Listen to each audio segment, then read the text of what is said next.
So ಇವತ್ತು weekend ನಾವು ಇಲ್ಲಿಗೆ ಬಂದ್ಬಿಟ್ಟು 1 ವಾರ ಆಯ್ತು. ಸಿಟಿ ನೋಡೋಣ ಹೇಗಿರುತ್ತೆ, ವೆದರ್ ಹೇಗಿರುತ್ತೆ ಅಂತ ಡಿಸೈಡ್ ಮಾಡ್ಕೊಂಡು ಹೊರಗೆ ಹೊರಟೇ ಬಿಟ್ವಿ. ಸೊ ಇಲ್ಲೇ ಒಂದು ಹತ್ರದಲ್ಲಿ ಸ್ವಲ್ಪ ದೂರ ನಡ್ಕೊಂಡು ಹೋದ್ರೆ ಅಲ್ಲೊಂದು ರಿವರ್ ಇದೆ, ಕುತ್ಕೊಂಡು ಚೆನ್ನಾಗಿ ಟೈಮ್ ಸ್ಪೆಂಡ್ ಮಾಡ್ಬೋದು ಅಂತ ಅಂದ್ಬಿಟ್ಟು ನಮ್ಗೆ ಇನ್ಫಾರ್ಮೇಶನ್ ಸಿಕ್ತು. ಸೊ ಹಾಗಾಗಿ ನಾವು ಹೊರಟ್ಬಿಟ್ವಿ.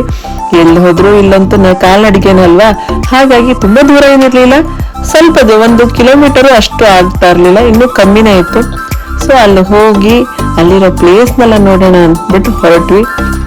ಸೊ ಇದೇ ನೋಡಿ ಆ ರಿವರ್ ಹತ್ರ ನಾವು ಹೋಗ್ತಾ ಹೋಗ್ತಾ ನಮಗನ್ಸಿದ್ದು ಅಲ್ಲಿ ನೋಡ್ರಿ ಅಷ್ಟೊಂದು ಕೋಲ್ಡ್ ವೆದರ್ ಇದೆ, ಚಳಿ ಆಗ್ತಾ ಇದೆ. ನಾವು ನೋಡಿದ್ರೆ ಫುಲ್ ಕವರ್ ಆಗಿ ಹೋಗಿದೀವಿ, ಈ ಮಕ್ಳು ಬೇರೆ ಕಟ್ಕೊಂಡು. ಸೊ ಸ್ವಲ್ಪ ಒಂದಿಷ್ಟು ಸ್ನಾಕ್ಸ್ ಅದನ್ನೆಲ್ಲ ತಗೊಂಡು ಹೋಗಿದ್ವಿ. ಬಟ್ ಇಲ್ಲಿ ಎಲ್ಲಿ ನೋಡಿದ್ರು ಜನ ಜಾಗಿಂಗ್ ಮಾಡ್ತಾನೆ ಇದ್ದಾರೆ. ಅದನ್ನ ನೋಡಿ ನಮ್ಗೊಂಥರ ಆಶ್ಚರ್ಯ ಅನ್ಸ್ತು, ಈ ಚಳಿ ವೆದರ್ ಅಲ್ಲಿ ಇಷ್ಟೊಂದು ಜಾಗಿಂಗ್ ಮಾಡ್ತಾರಲ್ಲ ಅಂತಂದ್ಬಿಟ್ಟು. ಈ ರಿವರ್ ಹತ್ರ ಯಾವಾಗೂ ಜನ ಜಾಗಿಂಗ್ ಮಾಡ್ತಾನೆ ಇರ್ತಾರಂತೆ, ಇದು ಜಾಗಿಂಗ್ ಮಾಡೋ ಪ್ಲೇಸೇ ಅಂತೆ. ಸೊ ಎಷ್ಟೋ ಜನ ಹೇಗೆ ಅಂತಂದ್ರೆ ಮಾರ್ನಿಂಗ್ ಬಂದವರು ಈವ್ನಿಂಗ್ ತನಕ ಜಾಗಿಂಗ್ ಮಾಡ್ತಾರೆ ನೋಡಿ, ಅವ್ರು ಎಷ್ಟು ಹೆಲ್ತ್ ಕಾನ್ಶಿಯಸ್ ಆಗಿದ್ದಾರೆ ಅಂತಂದ್ಬಿಟ್ಟು. ಸೊ ಅಂತ ವೆದರ್ ಅಲ್ಲೂ ಸಹಿತ ಒಂದು ಜಾಕೆಟ್ ಇಲ್ಲ, ಏನಿಲ್ಲ, ಜಸ್ಟ್ ಸ್ಪೋರ್ಟ್ಸ್ ವೇರ್ ಹಾಕೊಂಡು ಓಡ್ತಾನೆ ಇದ್ರು. ಅವರು ನೋಡಿ ನನಗೆ ಇನ್ನೊಂದ್ ಸ್ವಲ್ಪ ಚಳಿ ಜಾಸ್ತಿ ಆಗೋಯ್ತು. ಯಾಕೆ ಅಂತಂದ್ರೆ ಅಂತ ವೆದರ್ ಅಲ್ಲಿ ಜಾಕೆಟ್ ಇದ್ದು ನಮ್ಗೆ ಅಷ್ಟೊಂದು ಚಳಿ ಆಗ್ತಾ ಇತ್ತು.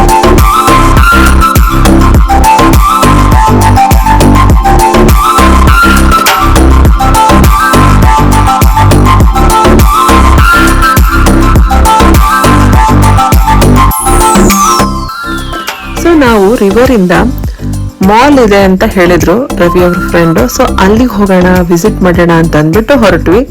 ಸೊ ಮಾಲ್ ಏನ್ ತುಂಬಾ ದೂರ, ಇಲ್ಲಿ ಒಂದು ಪ್ಲೇಸ್ ಇಂದ ಇನ್ನೊಂದು ಪ್ಲೇಸಿಗೆ ಹೋಗೋಕೆ ಯಾವುದೇ ತರ ತೊಂದರೆ ಇಲ್ಲ. ಟ್ರಾನ್ಸ್ಪೋರ್ಟೇಶನ್ ಫೆಸಿಲಿಟಿನೂ ತುಂಬಾ ಚೆನ್ನಾಗಿದೆ. ನಡೀತೀವಿ ಅನ್ನೋರು ಆರಾಮಾಗಿ ನಡ್ಕೊಂಡು ಹೋಗ್ಬೋದು. ಸೊ ಹಾಗಾಗಿ ಎಲ್ಲ ಹತ್ರನೇ ಇದ್ದಾವೆ. ಹಾಗಾಗಿ ನಾವು ಇದೊಂದು ಮಾಲ್, ಅಲ್ಲಿರುವಂತ ನಮ್ಮ ಏರಿಯಾಗೆ ಹತ್ರ ಆಗುವಂತ ಒಂದು ಮಾಲ್ ಇದು. ಮಾಲ್ ಅಂತ ಏನ್ ದೊಡ್ಡದು ಅಂತ ಅನ್ಸ್ಲಿಲ್ಲ, ಯಾಕಂದ್ರೆ ನಮ್ ಬೆಂಗಳೂರಲ್ಲಿ ನೋಡ್ಬೇಕಲ್ಲ ನೀವು ಎಷ್ಟೆಷ್ಟು ದೊಡ್ಡ ಮಾಲ್ಗಳಿದಾವೆ ಅಂತ. ಸೊ ಅವೆಲ್ಲ ಕಂಪೇರ್ ಮಾಡಿದ್ರೆ ಇವೆಲ್ಲ ಯಾವ ಮಾಲ್ಗಳು ಅಲ್ಲ, ನನ್ನನ್ನು ಕೇಳೋದಾದ್ರೆ ನೀವು. ಬಟ್ ಸ್ಟಿಲ್ ಓಕೆ, ಎಲ್ಲಾ ತರ ಐಟಮ್ಸ್ಗಳು ನಿಮ್ಗೆ A to Z ಏನೇ ಸಿಗ್ಬೇಕು ಅಂತಂದ್ರೆ ಇಲ್ಲೆಲ್ಲ ಸಿಗುತ್ತೆ ನಿಮ್ಗೆ. ಸೊ ಅಷ್ಟೇ ಅಲ್ಲದೆ ಇಲ್ಲೊಂದು ಸರ್ಪ್ರೈಸಿಂಗ್ ವಿಚಾರ ಏನಪ್ಪಾ ಅಂತಂದ್ರೆ, ಸಂಡೇ ದಿನ ಇವನ್ ಮಾಲ್ಗಳು ಕ್ಲೋಸ್ ಆಗುತ್ತೆ ಇಲ್ಲಿ. ಯಾಕೆ ಅಂದ್ರೆ ಅವರಿಗೆ ಫ್ಯಾಮಿಲಿ ಜೊತೆ ಟೈಮ್ ಸ್ಪೆಂಡ್ ಮಾಡಕ್ಕೆ ಸಂಡೇ ಒಂದು ದಿನ ಅಂತೆ. ಹಾಗಾಗಿ almost 90% of the Lyon will be closed on Sunday. ಏನು ಸಣ್ಣ ತರಕಾರಿ ಅಂಗಡಿ ಆಗಿರ್ಬೋದು, ಸೂಪರ್ ಮಾರ್ಕೆಟ್ಗಳು, ಅವು ಸಹಿತ 10 o'clock ಇಲ್ಲ 12 o'clock ಲಾಸ್ಟ್. ಅದ್ರ ಮೇಲೆ ಆಫ್ಟರ್ನೂನ್ ನಿಮಗೆ ಏನೂ ಸಿಗಲ್ಲ ಇಲ್ಲಿ ಲಿಯಾನ್ ಅಲ್ಲಿ. ಏನೇ ಒಂದು ತಗೋಬೇಕು ಮಾಡಬೇಕು ಅಂತಂದ್ರೆ within that we have to buy. So ಅದಾದ್ಮೇಲೆ ನಾವು ಇಲ್ಲಿ ಈ ತರ ಕಾರ್ಡ್ ಮಾಡ್ಸಕ್ ಹೋದ್ವಿ. ಇದೇನ್ ಕಾರ್ಡ್ ಅಂತಂದ್ರೆ, ನಾವು ಮೆಟ್ರೋ ಅಥವಾ ಒಂದು ಟ್ರಾಮು ಅಥವಾ ಬಸ್ ಯಾವ್ದಕ್ಕೆ ಹೋಗ್ಬೇಕು ಅಂತಂದ್ರೆ ಇಲ್ಲಿ ಡೈರೆಕ್ಟ್ ಆಗಿ ನಮ್ಗೆ ಟಿಕೆಟ್ ಕೊಡಲ್ಲ, ಈ ತರ ಒಂದು ಕಾರ್ಡ್ ಮಾಡಿಸ್ಬೇಕು ಫಸ್ಟ್. ಸೊ ಈ ಕಾರ್ಡ್ ಎಲ್ಲರಿಗೂ ತಗೊಳ್ಳೇಬೇಕು, ಮಕ್ಕಳಾಗ್ಲಿ ದೊಡ್ಡವ್ರಿಗಾಗ್ಲಿ ತಗೊಳ್ಳೇಬೇಕು. ಬಟ್ ಮಕ್ಕಳಿಗೆ ಯಾವುದೇ ತರ ಚಾರ್ಜಸ್ ಇರಲ್ಲ, 0.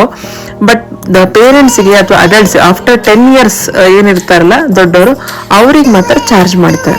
ಸೊ ನಾನು ಈ ಕಾರ್ಡ್ ಮಾಡಿಸೋದಕ್ಕೆ 5 euros ಆಯ್ತು. ಹಾಗೆ ರೈಡ್ಸ್ಗಳಿರುತ್ತೆ, 2 hours-ಗೆ 1 ರೈಡ್ ಅಂತ ಕನ್ಸಿಡರ್ ಮಾಡ್ತಾರೆ. ನಾನು ಇನಿಷಿಯಲಿ ತಗೊಂಡಿದ್ದು 10 ರೈಡ್ಸ್. ಆ 10 ರೈಡ್ಸ್ಗೆ 20 euros ಆಯ್ತು ಇಲ್ಲಿ. ಸೊ ಅರೌಂಡ್ 25 euros ಆಯ್ತು ನನಗೆ ಇದೊಂದು ಕಾರ್ಡ್ ಮಾಡ್ಸಕ್ಕೆ.